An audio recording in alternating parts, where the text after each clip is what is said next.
Terima kasih Ustaz Hanan. Assalamualaikum warahmatullahi wabarakatuh.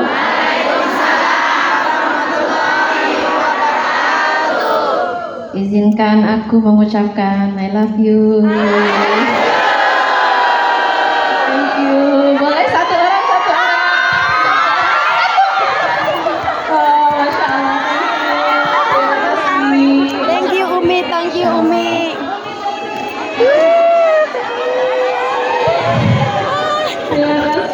Terima kasih. Masya Allah.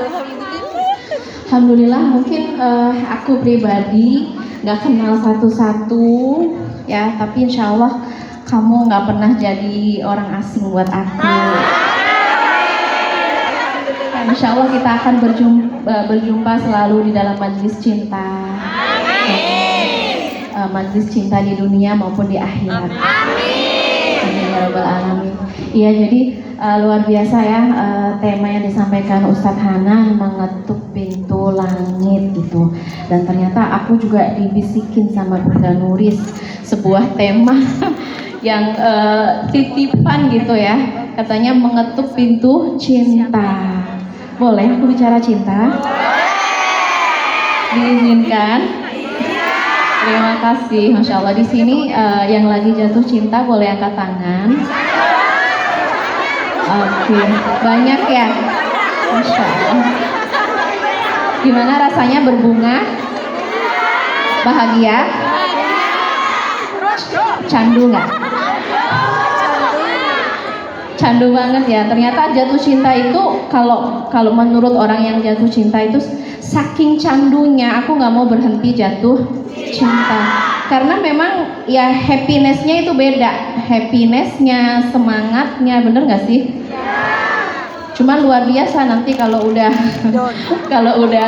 kena sakitnya, kena deritanya, luar biasa juga. Jadi aku pengen berkisah tentang sebuah cinta yang bikin Abdullah ibnu Abbas sampai punya sebuah doa.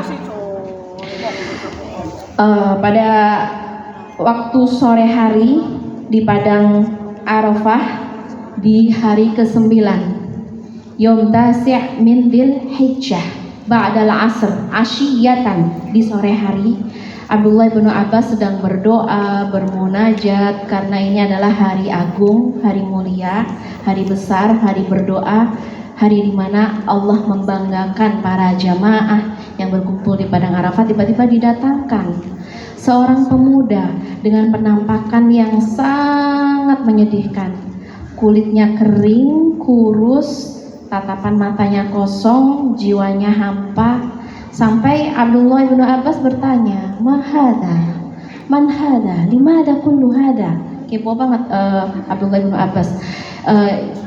Ya bena'am Rasulillah, wahai sepupu Rasulullah Sallallahu Alaihi Wasallam. Dia adalah pemuda yang dulunya sangat ganteng, bersinar, bercahaya, namun dia saat ini sakit berat.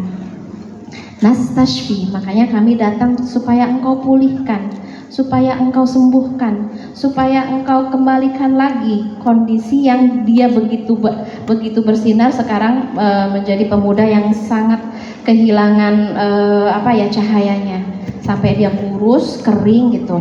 Mahada, ketika ditanya mada bika, ada apa denganmu, dia nggak ngejawab, dengan mata kosong.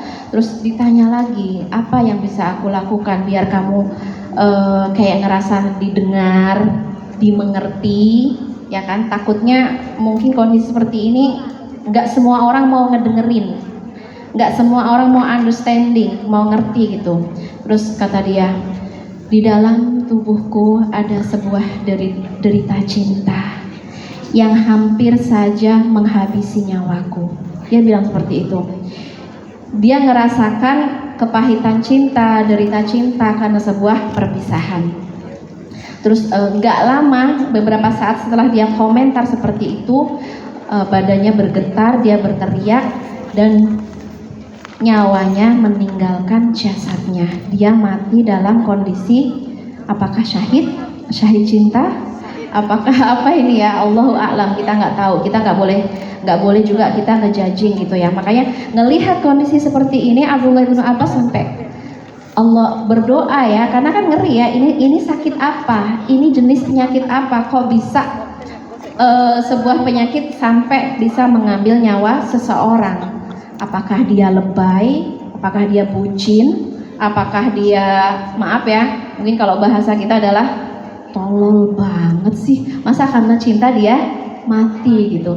Tapi kita sebagai orang yang menyaksikan orang yang sakit kayak gitu ya, kita jangan sampai mencaci, mencela, nyinyir.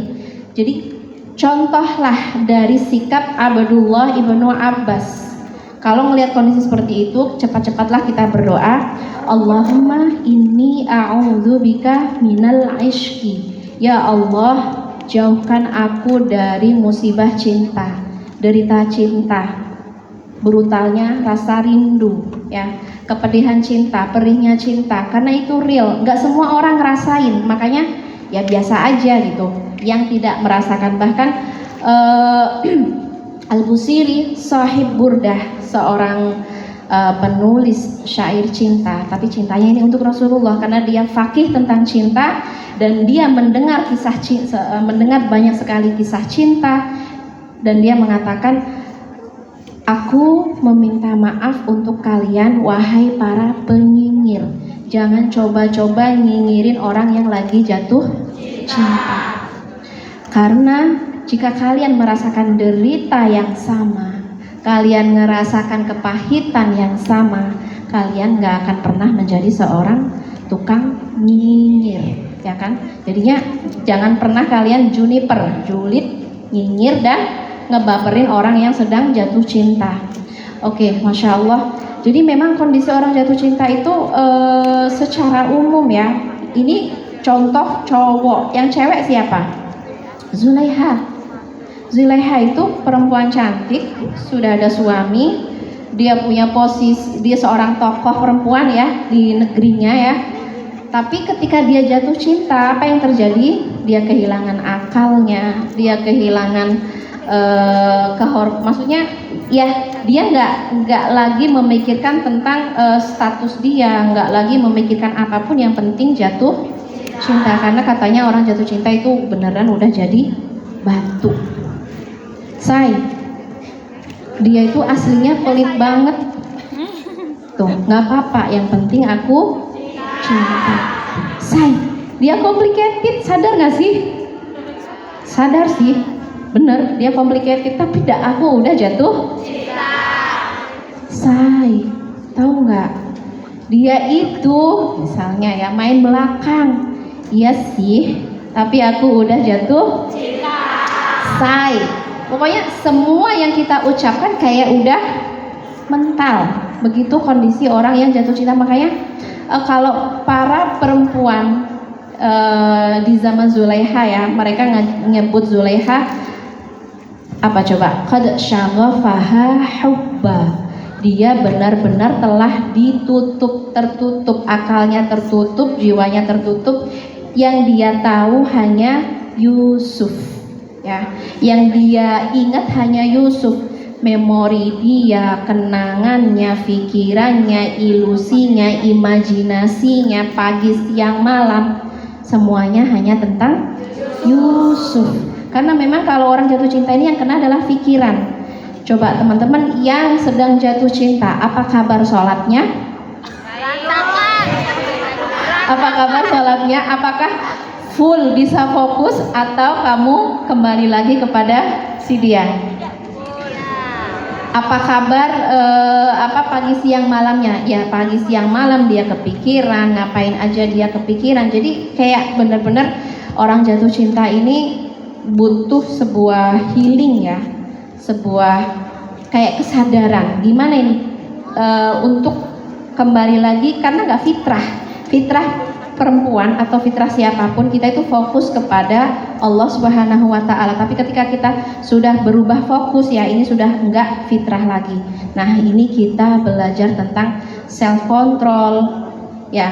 Kita ingat lagi tentang self integrity, self love, self respect. Kalau kita kehilangan 4 hal ini ketika kita jatuh cinta, maka kita akan bernasib seperti orang-orang yang ya mungkin Inna sholati wa nusuki wa mahyaya wa mamati lil habib, untuk kekasih aku. Jadi pikiran dia sholatku, nusukku, kehidupan aku, pagi siang malamku hanya untuk orang yang aku cintai. Jadi nasihat apapun, pertimbangan apapun nggak pernah bisa dia dengarkan. Jadi caranya gimana? Kalau Rasulullah Shallallahu Alaihi Wasallam memberikan nasihat kepada kita bahwa tidak ada satu solusi yang paling tepat untuk orang yang saling jatuh cinta kecuali bertemu. Salah. Kecuali apa? Kecuali nikah, say. Nikah ya, nikah. Kalau cuma bertemu kamu nggak akan sembuh, kamu akan tetap sakit. Ya. Yang sudah menikah, coba angkat tangan. Masya Allah, sudah sembuh sakitnya. Kenapa? Sudah, belum ketemu lagi. Yes, bener banget. Karena orang yang saling jatuh cinta itu dia bisa melampaui apapun ya, dengan kalimat, dengan pikiran kita, meskipun jauhan secara fisik, tapi secara emosi, secara jiwa kita selalu ingin bertaut, selalu ingin berjumpa, selalu ingin ketemu. Nah ini bagus kalau sudah halal. Apa kabar kalau masih cinta terlarang? Ya kan? Apa kabar kalau masih cinta yang haram? Ini pasti sulit banget. Makanya self control. Jadi observe. Jadi orang jatuh cinta itu kalau kita nggak pandai observe, nggak pandai observe itu meneliti diri aku. Kenapa aku jatuh cinta? Awalnya ini apa? Ada yang bilang, Umi, aku nggak tahu. Aku jatuh cinta ini kenapa? Jatuh cinta ini dari Allah kah? Dari iblis kah? Dari siapa coba jatuh cinta itu?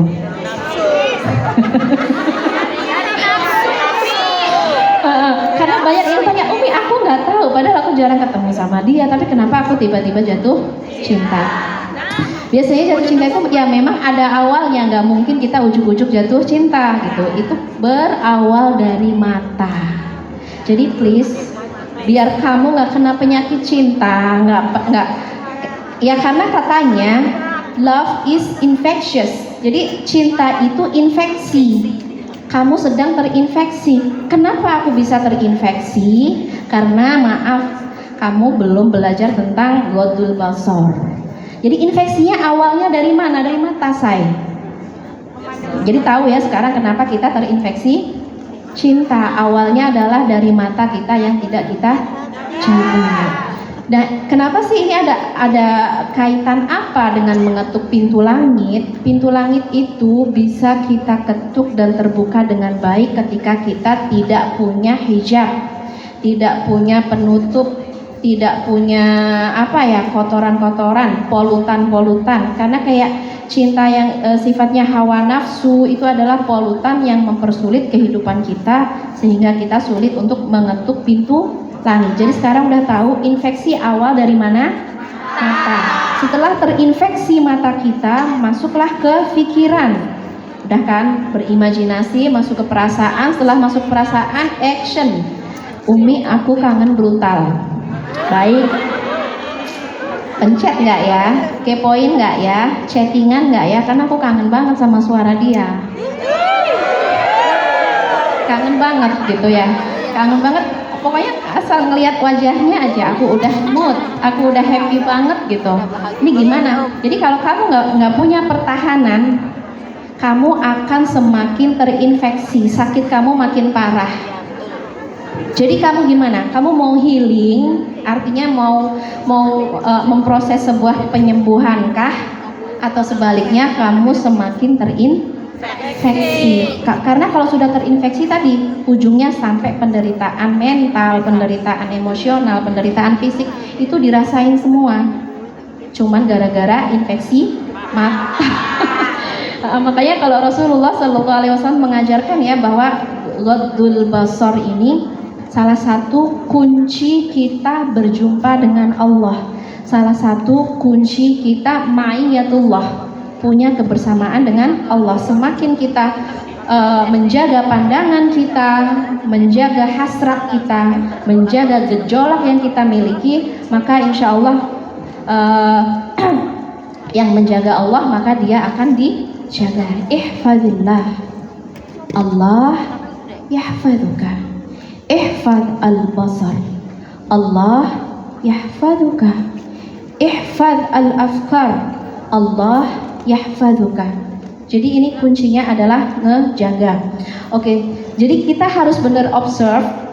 Kenapa awalnya aku terinfeksi gara-gara nggak godul basor. Setelah itu kenapa aku kangen? Karena aku nganggur. Misalnya ya, nganggur kita hari ini kurang zikrullah. Salah satu yang diajarkan oleh Ustadz Hanan tadi ya, mengetuk pintu langit dengan berbagai cara.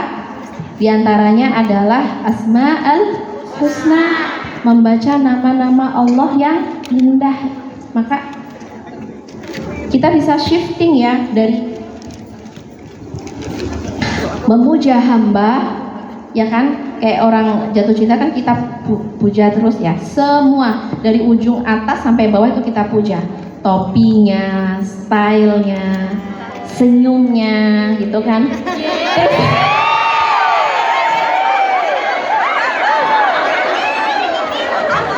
Bahkan kalau orang jatuh cinta semakin deep itu kayak dia tuh nggak berani natap matanya, itu nggak berani. Kenapa? Takut semakin jatuh cinta gitu. Jadi mending mundur aja gitu ya. Saya mundur aja. Nah, ini harus kita observe. Ini apa penyebab? Kalau kita perturutkan ya, oh saya punya kebiasaan ngelamun, saya punya kebiasaan gabut, saya nggak menghormati waktu sholat, nggak menghormati waktu zikir, nggak menghormati waktu berdoa ya. Semuanya aku pakai untuk gabut, dan kita hanya berteman dengan pikiran, hayalan, memori indah dengan dia ya. Dan itu semua yang bikin kita semakin terinfeksi, semakin sakit ya. Jadi intinya adalah aku ingin mengingatkan, jangan berteman dengan pikiran, karena pikiran kita bukan teman baik. Pikiran kita sering membawa kita kepada halu, imajinasi, atau bahkan Umi, aku sedih.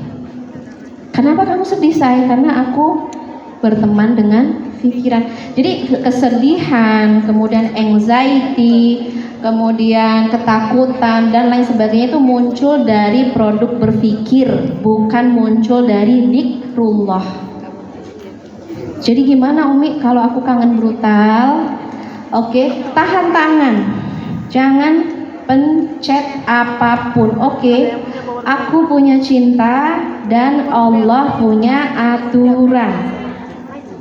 Aku punya cinta dan Allah yang punya masa depan. Untuk apa semua kangen ini kalau ujungnya adalah perpisahan? Enggak, ya kan? Kita nggak mau. Untuk apa semua pengorbanan, rasa sakit kalau ujungnya adalah ya perpisahan? Kita nggak mau ya. Kita maunya semua keindahan ini punya masa depan yang halal. Kita nggak ingin hanya angan-angan yang isinya hanya yang isinya hanya cinta yang terlarang ya. Jadi teman-teman yang dirahmati Allah,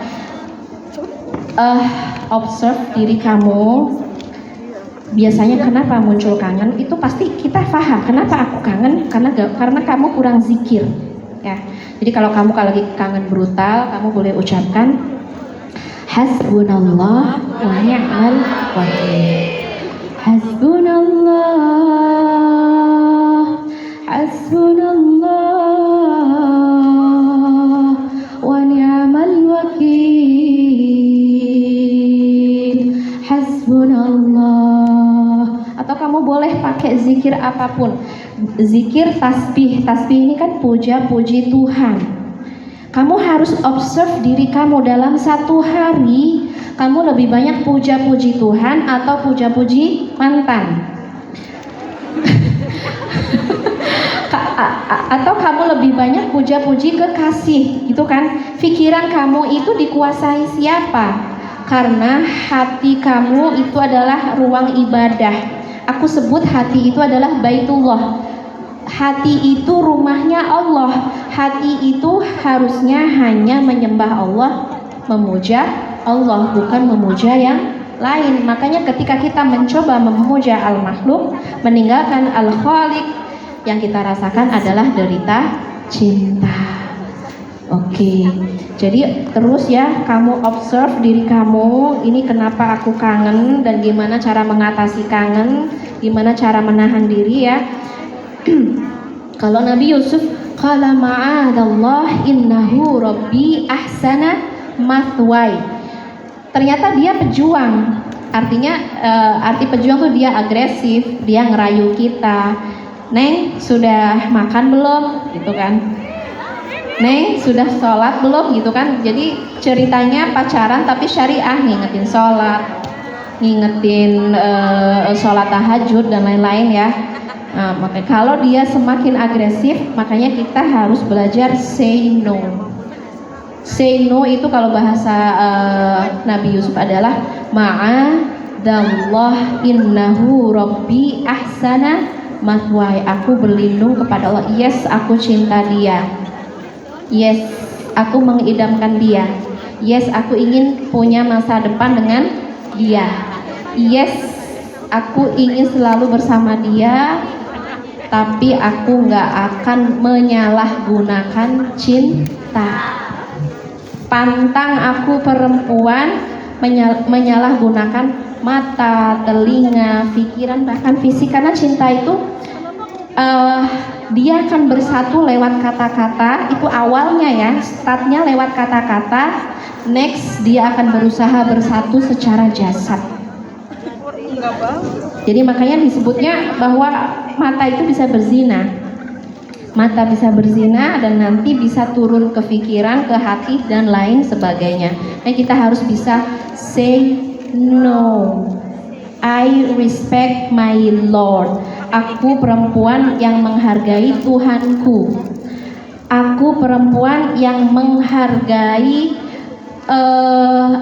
aku dijanjikan oleh Tuhanku sebuah kerajaan. Ketika aku tidak menghargai Tuhanku, aku akan diusir dari kerajaan Tuhan. Kita diusir dari Hong Kong aja kayak naudzubillah ya. Apalagi kalau kita nanti diusir dari kerajaan Tuhan gara-gara perbuatan-perbuatan yang tidak diridhoi oleh Allah Subhanahu wa taala. Mencoba untuk mendengarkan bimbingan Allah, mendengarkan mendengarkan bimbingan, ngelihat hidayah dari Allah supaya kita bergerak bukan karena hawa nafsu, tapi kita bergerak karena bimbingan dari Allah Subhanahu wa taala.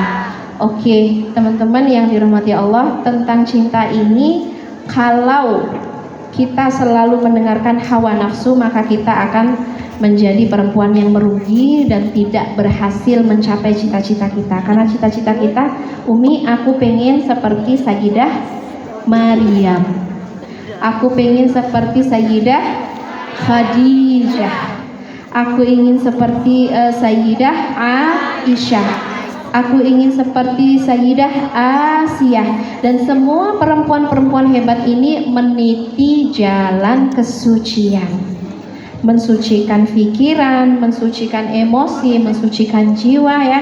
Innallaha astafaki wa tahharaki wastafaki ala nisa'il alamin. Sesungguhnya ketika kamu jatuh cinta, Allah bukan ingin membuatmu masuk ke neraka, tapi justru Allah ingin meningkatkan derajat kamu, perempuan terpilih, jatuh cinta tapi tetap ngejaga kesucian, jatuh cinta tapi tetap bisa menghormati Tuhannya, menghargai Allah, menghargai aturan-aturan Allah Subhanahu wa taala. Karena memang cinta ini sesuatu yang rasa yang nggak bisa kita bendung, tapi kita bisa ngebendung action kita. Kita bisa say no untuk hal-hal yang haram. Oke, innallaha astafaki wa tahharaki wastafaki ala nisa'il alamin. Cita-citaku menjadi perempuan pilihan Tuhan.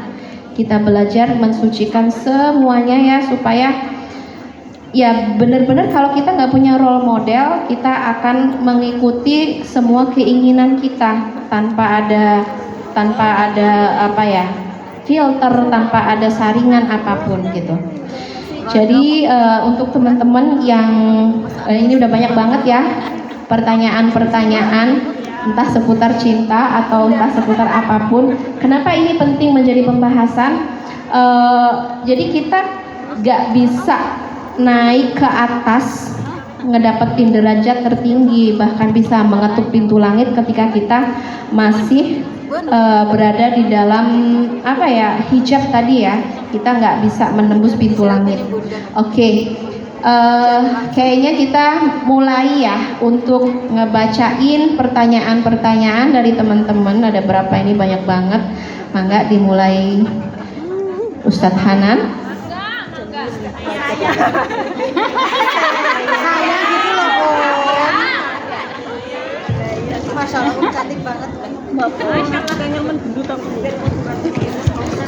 Terima kasih Umi Hanin untuk nasihat tentang fikih cintanya. Apa kesimpulan dari nasihat Umi tadi? Cinta itu berasal dari, bukan iblis lagi ya. Cinta berawal dari mata. Maka pelajaran pertama untuk menghentikan cinta-cinta yang apa istilahnya brutal, cinta-cinta yang liar, maka mulailah dari menjaga pandangan. Jangan di-save fotonya, jangan dimasukin ke folder, jangan jadi wallpaper, jangan di like, karena nanti secara algoritma muncul lagi. Baik teman-teman yang dirahmati Allah SWT, sebelum kita masuk ke sesi tanya jawab, saya harus memilih dulu, ini terlalu banyak ya pertanyaannya.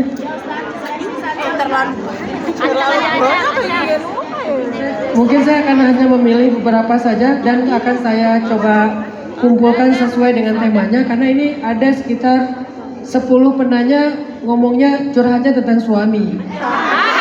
Jadi mungkin yang 10 ini jadi satu karena hampir-hampir mirip.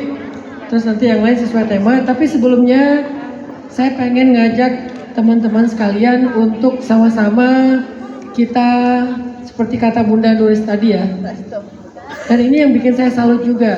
Kalau bahasa Bunda Nuris tadi adalah kalian orang-orang di Hong Kong ini sebagai pejuang apa tadi istilahnya? Devisa ya. Tapi kalian punya kontribusi untuk dakwah, jadi donatur dakwah, itu tuh keren banget. Karena kan biasanya yang jadi donatur itu kan pengusaha, pejabat gitu ya. Tapi orang-orang kayak kita bisa jadi donatur, justru itu istimewa. Berarti Allah Subhanahu wa taala memberikan taufik sehingga kalian punya saham amal jariah. Baik di pondok saya ataupun di pondok-pondok para kiai-kiai yang lain, atau dalam program dakwah-dakwah yang lain. Bahkan yang sebelumnya ketika saya ke sini, donasi dari kalian itu kita kirim ke Gaza, ke Palestina. Sehingga insya Allah kalian nggak termasuk orang yang diam aja melihat kejahatan yang luar biasa yang terjadi di Palestina. Insya Allah rezekinya berkah. Karena rezeki itu ada 3 teman-teman. Rezeki itu ada 3. 1 adalah rezeki yang habis, 2 rezeki yang bertahan, dan 3 adalah rezeki yang menguntungkan. Rezeki yang habis itu apa? Rezeki yang kita makan. Rezeki yang bertahan itu apa? Rezeki yang kita wariskan kepada anak-anak kita. Tapi rezeki yang menguntungkan adalah rezeki yang kita infakkan fisabilillah. Maka berikan porsinya masing-masing. Ada yang memang harus kita habiskan untuk kebutuhan kita, ada yang memang kita tabung untuk kebutuhan kita di masa depan dan keluarga kita. Tapi ada yang kita butuhkan nggak sekarang, tapi nanti di akhirat kita butuhkan itu. Atau sebetulnya juga bermanfaat untuk dunia kita. Nah, rezeki itu adalah rezeki yang kita infakkan di jalan Allah. Maka sekarang saya pengen ngajak teman-teman semuanya menyisihkan sebagian harta kita. Saya kalau ngajak kepada sesuatu itu bukan cuma narasi ya. Insya Allah saya juga dalam proyek dakwah itu juga ikut berdonasi. Walaupun saya yang memprogram, saya ikut jadi tukang juga, saya juga yang mendesain pesantrennya. saya ngajar juga di situ, ikut juga insya Allah berdonasi di situ. Jadi dengan apa yang kita miliki kita membantu agama Allah. Rahasianya cuma satu aja, motivasinya buat saya. Siapa yang membantu agama Allah, Allah akan membantu hidupnya. In tansurullaha yansurkum. Jadi kalau kita punya masalah dalam hidup, pengen dibantu Allah, caranya adalah bantu agama Allah. Itu akad dengan Allah itu in tansurullah yansurkum. Kalau kamu tolong Allah, Allah tolong kamu. Jadi siapa di antara kita yang lagi butuh pertolongan Allah, maka tolong agama Allah. Cara menolong agama Allah adalah salah satu yang paling gampang, berinfak untuk dakwah ilmu agama Allah. Untuk itu saya serahkan ke Bunda Nuris untuk memimpin program ininya kan. Ini Alhamdulillah, sesuai dengan maturnya Ustadz tadi, ikhlas membuat